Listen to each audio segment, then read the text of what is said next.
When a relationship ends because one partner has found someone else, it creates a very specific kind of emotional pain. It's not just the loss of a partner, it's the feeling of being replaced. Psychologically, this triggers a rejection attachment response. This means that when we are rejected, our brain actually pumps out chemicals that make us feel more obsessed with the person who left us. It's a strange trick of the mind. You might start thinking about all their good qualities and forgetting all the problems you had. You might feel like your life cannot go on without them. But we have to look at this through the lens of human behavior. When a woman moves from one man to another, she is making a choice based on her current emotional needs and her perception of value. If you step in and try to win her back through begging, grand gestures, or trying to compete with the new person, you're sending a very clear signal to her brain. That signal is, I have lower value than you, and I am desperate. In the world of human attraction, desperation is like a fire extinguisher. It puts out any remaining sparks of interest immediately. Think about it. We generally want things that are hard to get or things that other people value. When you chase someone who has already said no to you by choosing someone else, you are telling them that you don't value yourself. If you don't value yourself, why should they? This is why the idea of winning her back is a logical trap. You can't negotiate attraction. You can't argue someone into feeling feelings for you again. In fact, the more you try to convince someone why they should be with you, the more reasons you give them to stay away. They start to see you as a task or a burden rather than a partner. Let's look at the story of a man named Mark. Mark was in a relationship with a woman named Sarah for 3 years. Things started to get cold between them. They stopped talking as much and the excitement was gone. One day, Sarah told Mark she was leaving him for a guy she met at work named Jason. Mark was devastated. He felt like his whole world was falling apart. Instead of taking a step back to look at why the relationship failed, Mark went into fix-it mode. He started calling Sarah every day. He sent her flowers to her office. He even showed up at her house to tell her Jason wasn't right for her. Mark thought he was showing strength and devotion. But let's look at what Sarah was seeing. Sarah saw a man who didn't respect her decision. She saw a man who seemed unstable and unable to handle his own emotions. Every time Mark called, Sarah felt more annoyed. She started comparing Mark's desperation to Jason's new, calm energy. Mark's behavior actually pushed Sarah closer to Jason. Mark ended up losing his friends because he couldn't stop talking about her, and he lost his performance at work because he was always checking her social media. He was trying to win a game that had already ended, and by trying to win her back, he became a version of himself that nobody, not even Mark, liked. This happens because of a concept called emotional investment. In a relationship, the person who is less invested often has more power over the dynamic. When you try to win someone back, you are putting 100% of your investment into them, while they are putting 0% into you. This creates a massive imbalance. It makes the other person feel pressured. When humans feel pressured, their natural instinct is to run away or to fight back. They don't feel love, they feel trapped. This is why you see people who were once kind and loving suddenly become cold and mean during a breakup. They are trying to protect their space from your pressure. Also, we have to talk about the new car effect. When someone starts a new relationship, they are in a state of limerence. This is a fancy word for the honeymoon phase, where they only see the good things in the new person. If you try to compete with that new person, you're competing against a fantasy. The new guy hasn't made any mistakes yet. He hasn't forgotten to take out the trash, and they haven't had any real fights. If you come in crying or complaining, you are the old, messy reality, and the other guy is the shiny, perfect dream. You cannot win that fight. The only way the shiny dream loses its glow is through time and reality. But if you are standing there making a scene, you just make the new guy look even better by comparison. The psychology of choice is also very important here. Humans have a need to feel like they are making the right decisions. If a woman leaves a relationship for someone else, she has a psychological need to prove to herself that she made the right choice. If you act like a high-value person, meaning you stay calm, you wish her well, and you disappear, she might eventually start to wonder if she made a mistake. She might think, wow, he handled that with a lot of strength. Maybe I undervalued him. But if you act like Mark did, you are giving her confirmation bias. You are giving her all the evidence she needs to say, I'm so glad I left him. Look how he's acting. You are literally helping her get over you. We also need to understand the difference between love and validation. A lot of times when men try to win a woman back from another man, they aren't doing it because they are deeply in love with her soul. They are doing it because their ego is bruised. They feel like they lost a competition. They want her back just to prove they can get her back. But this is a very dangerous path. If you win her back using these methods, you often find that you don't actually want her anymore once the victory is over. Or you find that the trust is so broken that the relationship is just a shell of what it used to be. You spend the whole time wondering if she's looking for the next other man. True strength in relationship dynamics is the ability to walk away and never look back when the terms of the deal are no longer respectful. If someone decides that you are not their first choice, you must immediately remove yourself as an option. This is the only way to maintain your psychological health. When you stay and try to fight for someone who chose someone else, you are telling your own subconscious mind that you are second best. Over time, this destroys your confidence. You start to believe that you have to beg for love. But love is something that should be given freely, not something that should be won like a trophy in a contest. Think about the message you send to the world when you try to win back someone who has replaced you. You are saying that your happiness depends entirely on one person's opinion of you. That is a very heavy burden to put on someone else, and it is a very weak position for you to be in. People are naturally attracted to individuals who have their own lives, their own goals, and their own sense of self-worth that doesn't break just because a relationship ends. If you find yourself in this situation, you have to realize that the other man isn't actually your problem. The problem is the breakdown of the connection between you and the woman. Focusing on the other guy is a distraction.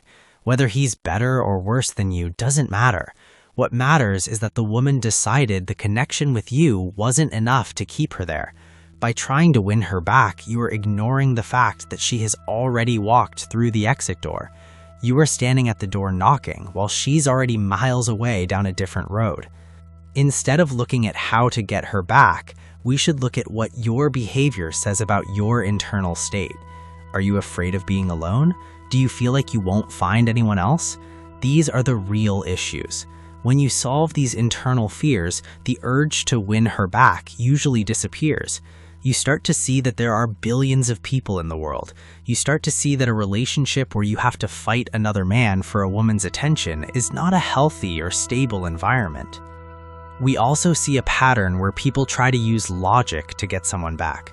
They will list all the years they spent together, all the things they bought for the other person, or all the promises that were made. But emotions don't care about your list of facts. Emotions move based on how a person feels in the present moment. If she feels more excitement or safety with someone else right now, your list of reasons why we should be together will just sound like a lecture. It makes her feel guilty, and guilt is a very poor foundation for attraction. In fact, making someone feel guilty usually makes them want to avoid you even more. Let's talk about what happens if you actually win. Suppose you do enough grand gestures and you beg enough that she decides to leave the other guy and come back to you. Is it a victory? Usually no. The relationship is now built on a foundation of pity or guilt. She came back because she felt bad for you, or because the other guy turned out to be worse than she thought, not because she deeply desires you. You will always have that voice in the back of your head asking, is she only here because I begged? You will become a detective in your own relationship, constantly checking her phone and wondering who she's talking to. You have traded your peace of mind for a partner who has already shown they are willing to look elsewhere. The most attractive thing you can do when someone leaves you for another person is to accept it with total silence. Silence is powerful. It shows that you are not rocked to your core. It shows that while you might be hurt, you are still a complete person. It creates a mystery. When you chase, she knows exactly where you are and what you are doing. When you disappear, she starts to wonder, why isn't he calling? Why isn't he upset? Did he not care as much as I thought? Has he found someone else? This shift in focus from you wondering about her to her wondering about you is the only way the power dynamic ever shifts back. But you shouldn't do it as a game. You should do it because you actually have better things to do than chase someone who doesn't want you. Human beings tend to take for granted what is always available. If you are always there, waiting and hoping, you become like a piece of furniture. You are just there. But if you remove your presence entirely, you create a vacuum. You give her the space to actually feel the loss of you. You cannot miss someone who won't go away. By trying to win her back, you are preventing her from ever missing you. You are staying in her life as a negative memory instead of a positive absence. So the question is, how do you handle the pain of being replaced without acting on the urge to chase? It starts by changing your perspective on what a relationship is. A relationship is a voluntary agreement between two people to walk the same path. If one person decides to change paths, the agreement is over. You cannot force someone to stay on your path. If you try, you are no longer a partner, you are a jailer, and nobody wants to be in love with their jailer. We have explored how trying to force a connection actually kills it. Now we need to dive deeper into the science of what happens when you decide to stop the chase and start the build. This is where the real transformation happens. When you stop looking at her new relationship and start looking at your own life, you change the chemistry of your mind. You move from a state of survival, where you are just trying to get through the day without a breakdown, to a state of growth. The human brain is very good at spotting patterns. If you have spent months or years being the person who gives everything in a relationship while getting very little back, your brain has learned to be a pleaser. You think that if you just do one more nice thing or say one more perfect sentence, the other person will finally see your value. But psychology shows us that value is not something you prove, it is something you embody. It is about how you carry yourself when no one is looking. When a woman sees a man who can stand on his own 2 feet after a massive blow to his ego, that is a pattern she likely hasn't seen often. It is rare, and things that are rare are automatically seen as more valuable by the human mind. Most people watch to be entertained. You're likely here to be informed. This channel is a space for those who hold themselves to a higher standard of logic. If that resonates, subscribe and join a community that values deep psychology over cheap drama. I want to see your perspective in the comments. This is a place for data and dialogue, not judgment. If you're ready for the truth, stay tuned. Let's look at a different story now. The story of a man named David. David was married to a woman named Chloe for 5 years. One day, Chloe told him she wasn't happy and that she had started seeing someone else from her yoga class named Robert. David felt like he had been hit by a train. His first instinct was to fight Robert or beg Chloe to stay for the sake of their history, but David chose a different path. He remembered that you cannot keep someone who wants to be found by someone else. David told Chloe, "I am very sad that you feel this way, and I don't agree with your choice, but I respect myself too much to stay where I am not wanted. I wish you the best." Then David did something very difficult. He went completely silent. He didn't check her social media, he didn't ask their friends about Robert. Instead, David went back to the gym. He started a small business he had been talking about for years. He spent time with his brothers and focused on being a great person for himself. 6 months later, the new car smell of Chloe's relationship with Robert wore off. Robert wasn't as stable as David. Robert was messy and moody. Chloe started thinking about David.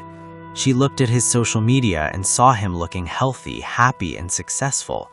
He wasn't posting sad quotes or trying to get her attention. He was just living. Chloe reached out to him, saying she made a mistake. But because David had spent those 6 months building his own value and healing his mind, he realized something important. He realized he didn't want to be with someone who could so easily replace him. He realized his life was actually better and more peaceful without the drama. David didn't win her back. He won himself back. He eventually met a woman named Maria who valued him from day one and never looked at another man. By refusing to play the game of winning her back, David ended up with a much better life and a much stronger partner. This story shows us the power of no contact. Many people think no contact is a trick to get an ex back. While it can sometimes work that way, the real psychological purpose of no contact is to break the addiction. Yes, love is like a drug. When you are around the person who rejected you, your brain keeps getting small hits of that drug, which keeps you hooked. By cutting off all communication, you allow your brain to reset. You start to see the relationship for what it really was, not the fantasy you created in your head. You start to see the red flags you ignored. You start to see that maybe you weren't as happy as you thought you were. There's also a biological side to this. Men and women often process breakups differently. Observations suggest that women often check out of a relationship emotionally months before they actually leave. By the time she tells you she is with someone else, she's already done her grieving. She's ready for the new thing. Men, on the other hand, often don't realize there's a major problem until the woman is walking out the door. This creates a gap. The man is at the beginning of his pain, while the woman is already moving forward. Trying to win her back during this gap is useless because you are in two completely different emotional worlds. You need time to catch up. You need time to let your emotions settle so you can think with logic instead of just hurt. Another psychological trap is the sunk cost fallacy. This is a fancy term that means we stay in a bad situation just because we have already put a lot of time and effort into it. You might say, but we've been together for 10 years. I can't just let that go. But those 10 years are already gone. You cannot get them back. The only thing you can control is the next 10 years. If you spend the next year trying to win back someone who doesn't want you, you're just losing more time. It's like putting more money into a car that is completely broken and will never run again. Sometimes the smartest thing you can do is walk away and start fresh. Let's talk about boundaries. A boundary is a line you draw that says, I will not allow this behavior in my life. If a woman leaves you for another man, that is a violation of the deal of a committed relationship. If you try to win her back, you're essentially telling her that she can leave you, be with someone else, and you will still be there waiting for her. You are teaching her that there are no consequences for her actions. This kills any respect she might have had for you. Without respect, there can be no long-term attraction. Even if she comes back, she will likely do it again because she knows you won't leave. Setting a boundary means saying, I value myself enough to not be someone's second choice or backup plan. It is also important to look at the hero complex. Some men feel they need to save the woman from the other man.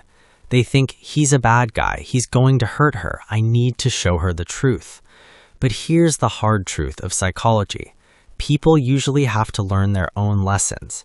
If you try to warn her about the other guy, she will just think you're being jealous and bitter. She will defend him even more.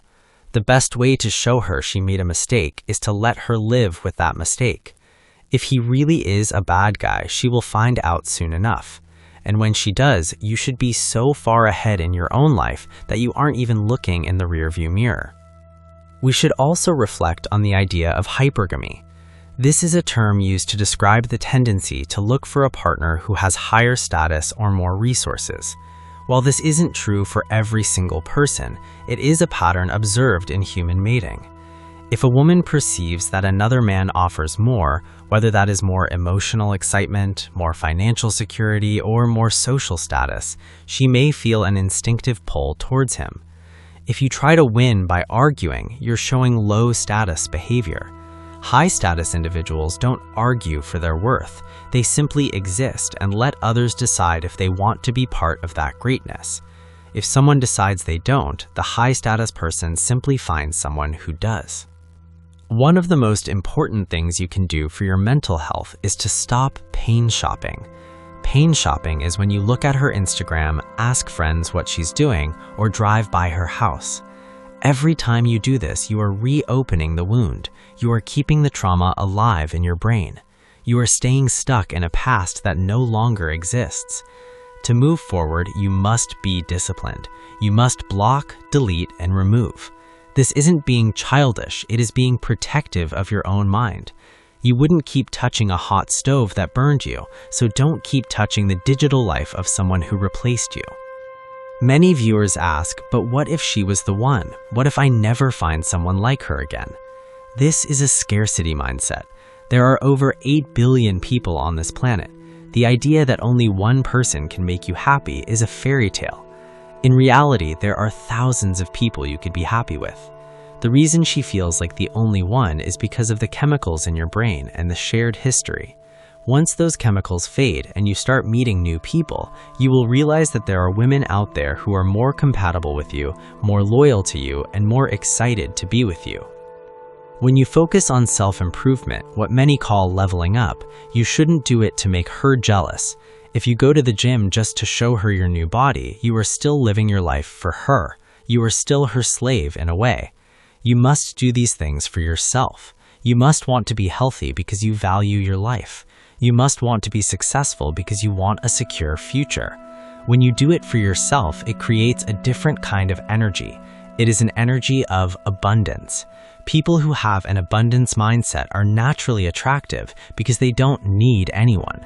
They want people, but they don't need them. This is the most powerful position you can be in. Let's think about the future. Imagine yourself 1 year from now. You have two choices. Choice A, you spent the year crying, begging, and trying to win back a woman who moved on. You are still sad, you are broke, and you feel weak. Choice B, you accepted the loss on day one. You worked on your body, your mind, and your money. You met new people, you traveled. You have a new sense of confidence. Which version of you is more likely to have a happy life? Which version of you is more likely to attract a high-quality partner? The answer is obvious. Winning her back is a short-term goal that usually leads to long-term misery. Winning yourself back is a hard journey that leads to a lifetime of freedom. When a relationship ends this way, it is a signal from the universe or from life that something needs to change. It is a wake-up call. Don't hit the snooze button by trying to go back to the way things were. The way things were is what led to the breakup in the first place. Embrace the change. Embrace the pain as fuel for your growth. In the end, human relationships are about choice. You deserve to be with someone who chooses you every single day. If you have to win someone over or compete for them, then they have already failed the test of loyalty. A person who truly values you would never put you in a position where you have to fight another man for their heart. They would protect your heart, not give it away to someone else and wait for you to come and get it back. As you move forward, keep your head high. Understand that your value is not defined by who stayed or who left. Your value is defined by how you handle the departure. By choosing to walk away with dignity, you are winning the only game that actually matters, the game of self-respect. And once you have true self-respect, you will never feel the need to chase anyone ever again. You will become a magnet for the right people, and the wrong people will simply fall away. Staying until the end isn't just about finishing a video, it's about refusing to look away from the truth. I appreciate you being here for the full conversation. It shows you're ready to apply what you learn rather than just hearing it. Subscribe to lock in this standard for yourself. We're building a community where boundaries and self-respect are the baseline, not the exception. Share your thoughts in the comments. I'm looking forward to reading your take. Keep challenging the narrative. I'll see you in the next one.